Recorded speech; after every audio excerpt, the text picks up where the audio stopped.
Hello, friends. Welcome to the second podcast of the Lit Chat, a literary review for the Black woman's soul. Brought to you by Coffee and Conversations, Project SOAR, sponsored by Sacramento County. We hope our book reviews encourage you, bring you joy, and that you take away a new tool or a new way of thinking that supports your mental health and wholeness. My name is Kionna, and today I will be reviewing a book called Choosing Me by Kelly Wiekers.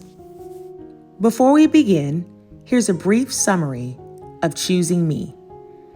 In a world with intense external pressures, where we often take on many different roles, it can be quite a challenge not to lose sight of who we are. We all reach a point where we wonder, but what do I really want? This book helps you answer that question so that you can always stay true to yourself and live your life the way you want instead of the life that others expect of you. The more we are true to ourselves, the happier we are. And the happier we are, the more we can contribute to the happiness of those around us. Who are you? What do you want? What do you need? And how can you organize your life so that you can stay true to yourself and do what makes you happy without being held back by guilt or the opinions of others? Choosing Me is packed with insights, relatable examples, and practical exercises that help you to understand yourself better, to be yourself, and to choose yourself. From breaking patterns to setting your boundaries, listening to your own inner voice, and being your own best friend.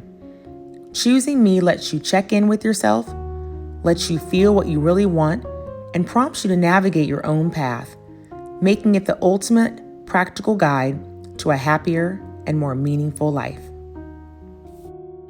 Before I share some of the most important points that I got from the book, here's a little bit about the author, Kelly Wiekers.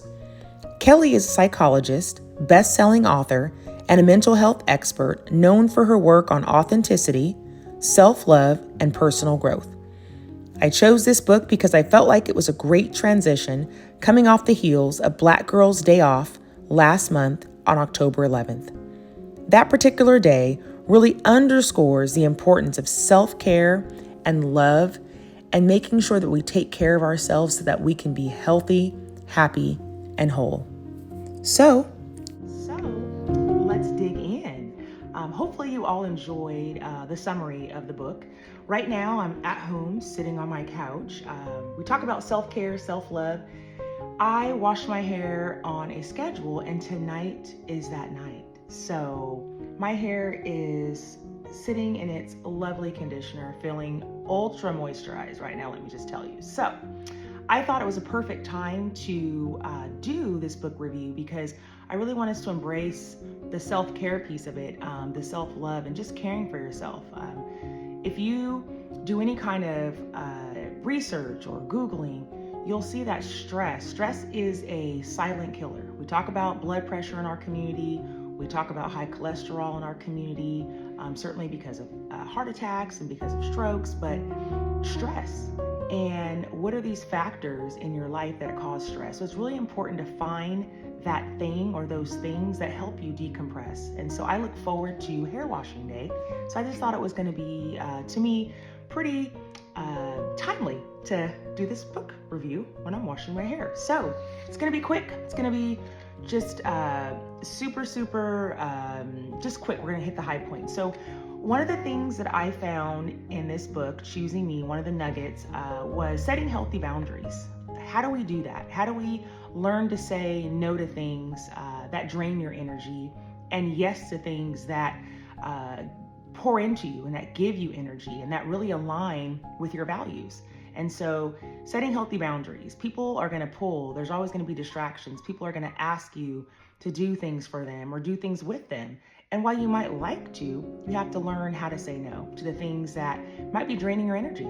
And so I thought that was really a good point because I find that I sometimes want to be a pleaser and I want to say yes and be all those things to others, but you can't pour from an empty cup. So setting those boundaries and saying yes to things that align with your values. And I have some of these things written down. So if you see me looking down, that's what I'm doing. Another thing is establishing boundaries without guilt to protect your mental health. You get to say what works for you and what doesn't. You don't have to explain it. No is a sentence. I mean, you can just say no. You don't have to say no, but, or no because, but you get to establish boundaries that work for you, that keep you safe, that keep you healthy. So that might be, hey, you might not want people just to drop into your home or just drop by your house because you don't want to just be surprised. But you know what I'm saying, is make sure you're setting those boundaries. The other thing that I really walked away with from this book is practicing self-love and acceptance. Never would there have been a time that I'd be on video with my hair in a towel conditioning. But this is a necessary thing, right? We all wash our hair and just we want to love ourselves. And I just thought it was timely and it's befitting that I'm washing my hair, and it's an act of love. It's an act of caring for myself. So practice that.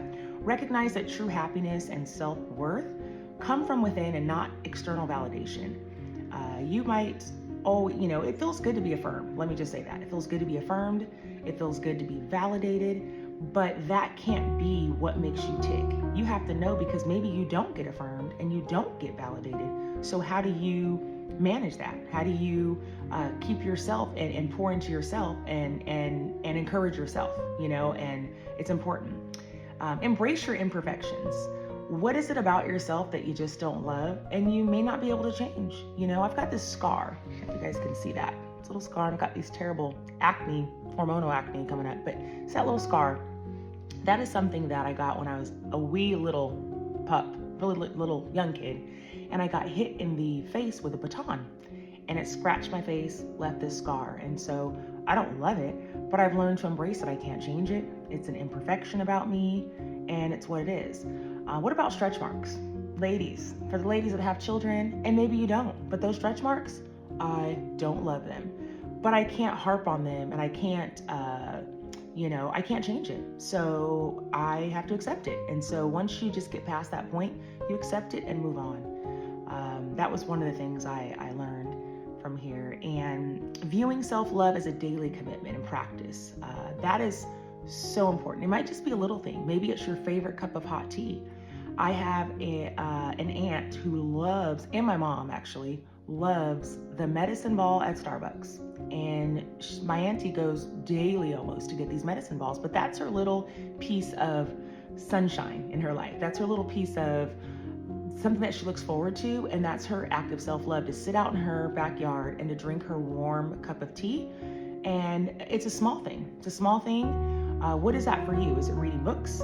Is it sitting out and getting some sunlight early in the morning? For me, I love coming downstairs and opening up every window and letting the light in. I like to get up before anybody else does, get my coffee going, and open up all the windows to let the light in. That is just, it really moves me and makes me feel, it just takes me to this warm and happy place. So, number 3, the third thing was discovering and honoring your true desires. So really pausing and reflecting to ask yourself, what do I really want?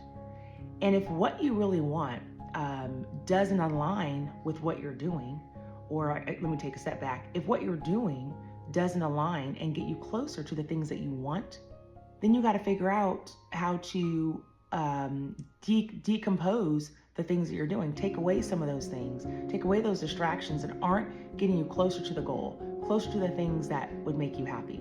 So discovering and honoring your true desires. Staying true to yourself. Living a life that's authentic to you, not a life that other people have written for you, not living in a box that other people have put you in, not living by a narrative that other people have created for you. What is it that you want? The world would say, get this job and make a ton of money because that's going to make you happy. But maybe it doesn't make you happy. Maybe it's not a ton of money. Maybe it's doing something altruistic that allows you to feed your soul, feed the souls of others, and you still make a little money so you can eat. We got to have a roof over our head, but don't make your choices based on other people's expectations. What are your expectations? And once you decide that and you're resolute, what are your values? Then you start doing things commensurate with those values. Listening to your own inner voice to guide your decisions. It's that gut thing. That's all I'm going to say about that. Your intuition, your gut, when you're making choices. And then lastly, this might be the hardest because once you get into habits are hard to break. The last one, number 4, is breaking unhealthy patterns. Identifying and letting go of past habits and self-sabotaging behaviors that no longer serve you. So what is that? Is it smoking? Is it drinking? Is it, anger and you're impulsive and you argue with others? I don't know what that is for you, but figure out what are these unhealthy patterns that you have found yourself to continually spiral in and continually find yourself doing again, but it's not serving you. You have to break those patterns in order to have true freedom and to be able to live the life that you really want to live. You can't be indulging in unhealthy habits and patterns. And then understanding that healing begins with honesty. You really have to be honest with yourself. Because that change requires new patterns of thought and behavior. You're not going to get to a place where you want to be doing the same things that you were doing that was keeping you from the place you want to be. So breaking those unhealthy patterns. So that's it. My hair feels so good, but I'm going to go over one last time. So the 4 things that I got from Kelly Weaker's book, Choosing Me. Number 1, setting healthy boundaries. Got to set those healthy boundaries. Number 2, practicing self-love and acceptance. Number 3, discovering and honoring your true desires. And last one, number 4, breaking unhealthy patterns and behaviors that no longer serve you. So that is it. Thank you for joining us with the Lit Chat, a literary book review for the Black Woman's Soul. Thank you so much for joining us. We hope that you got something out of this, some nuggets that you can take with you to help encourage you, that help help you thrive. All right, we'll see you soon with our next book review. Take care.